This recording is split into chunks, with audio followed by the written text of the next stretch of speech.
bet I'm not getting. I don't know.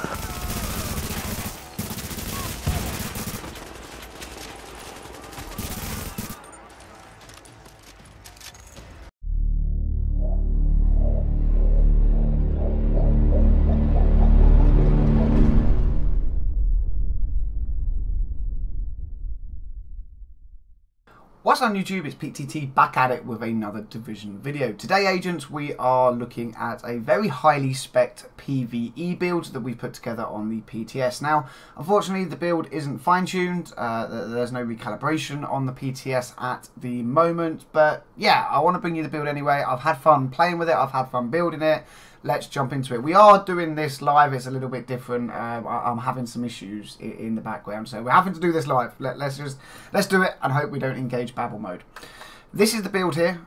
We are sitting with one piece of Nomad, which gives us the 2-piece bonus because of the Ninja backpack. We have 1 piece FNC, 2 Predators, and 1 Strikers.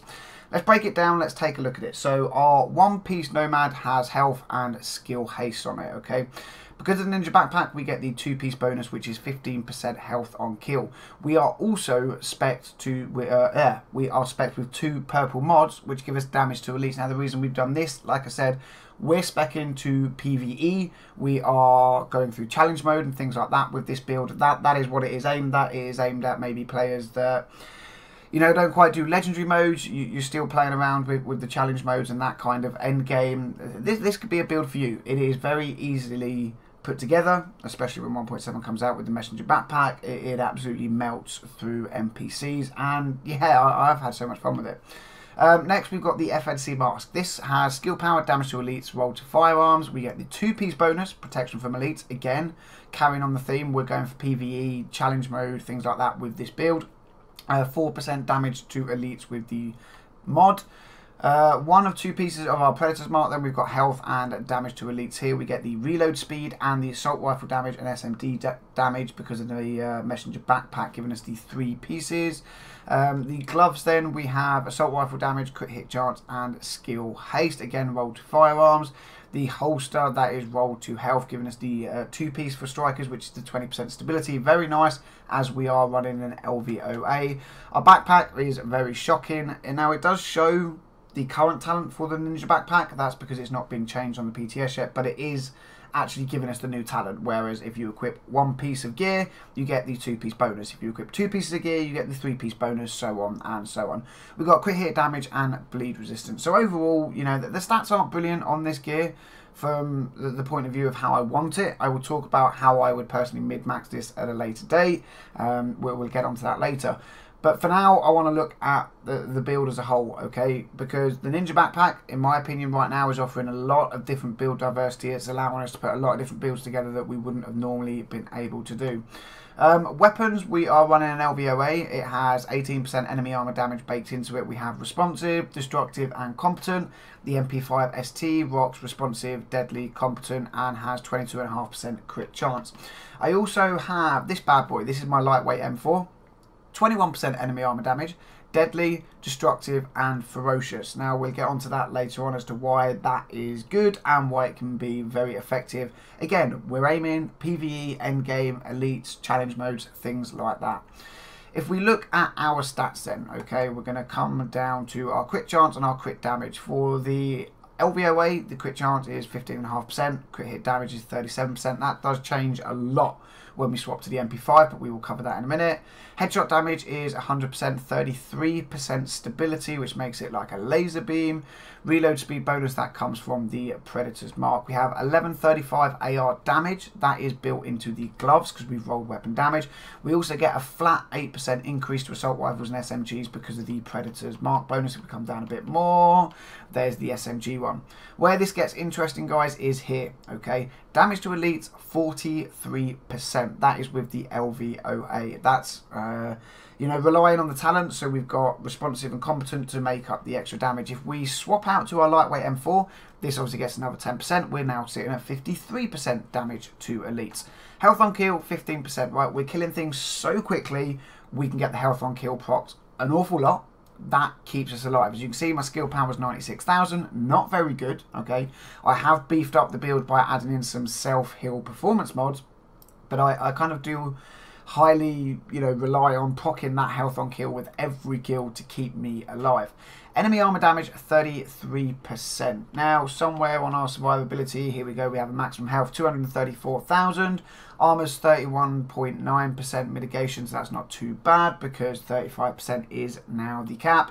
And we have 15% protection from elites. If I quickly swap over to the MP5 and equip that alert, we go back to the character screen and come down here, you can see our crit chance goes up to 30.5%, 91% critical hit damage. So yeah, this, guys, is my PvE endgame challenge mode kind of build. As I have said a few times, it is very, very, very nice. Now, what I'm going to do is pull up some footage. We're going to talk a little bit more about the build, how I would change the build and things like that. So let's go ahead and do that now.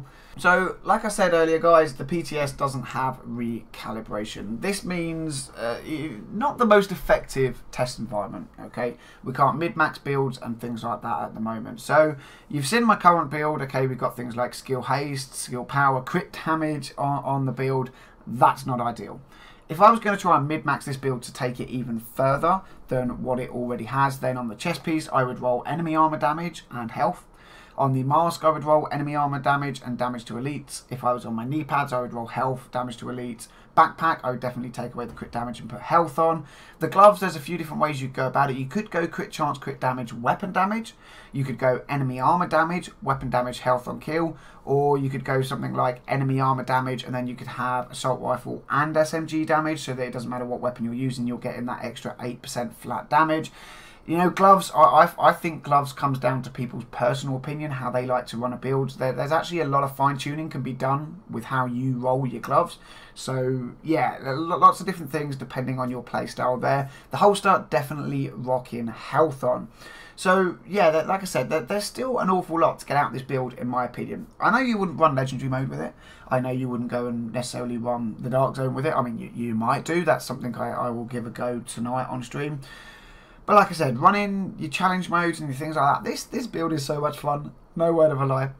We ran all the challenge modes last night with the event modifiers and things like that on with this build. Absolutely melted them. There's two of us. We were just running through things. We cleared the roof in Lexington in 90 seconds, right? We went into the bosses, popped tatlings, and absolutely obliterated everything in the room in under 2 minutes. It's a crazy build. It is so much fun, and that only comes about from the Ninja backpack. Again, I think it's brilliant. It's adding a lot of build diversity that we don't have in game at the moment. Yes, there is build diversity, but this takes it to a whole new level. It's awesome. I honestly can't wait for you guys to get your hands on this with 1.7.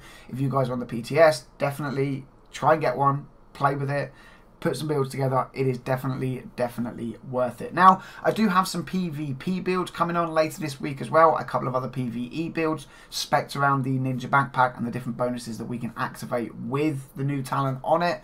But for now, guys, I think I'm going to wrap up the video. It's pretty cool. Go and check it out yourself. If you're on the PTS and you can put this build together, you will see. I'm looking forward to getting into 1.7 and mid-maxing builds like this and seeing where we can go. One thing I hope further down the line is that we can actually get high-end mods that we can use to spec into certain stats more. So currently, as you've seen, I'm rocking damage to elites, but they are purple mods. This lowers things like my stamina, my firearms, my electronics. If we could have high-end mods with those kind of stats on, baked in enemy armor damage, damage to elites, things like that, skill haste, it would be awesome. It really would just add another level to build diversity. But that's just my opinion, my thought. What I would like, guys, is to know your thoughts and your opinions in the comment section down below. If you like the video, you like the build, and you would like to see more Division videos, smash the thumbs up button. Subscribe to the channel if you are new. There are plenty more Division videos coming your way. But for now, agents, I kind of hope that the video's gone together really well with the technical issues I am having. Thank you very much for watching. Until the next video, I'll catch you all soon.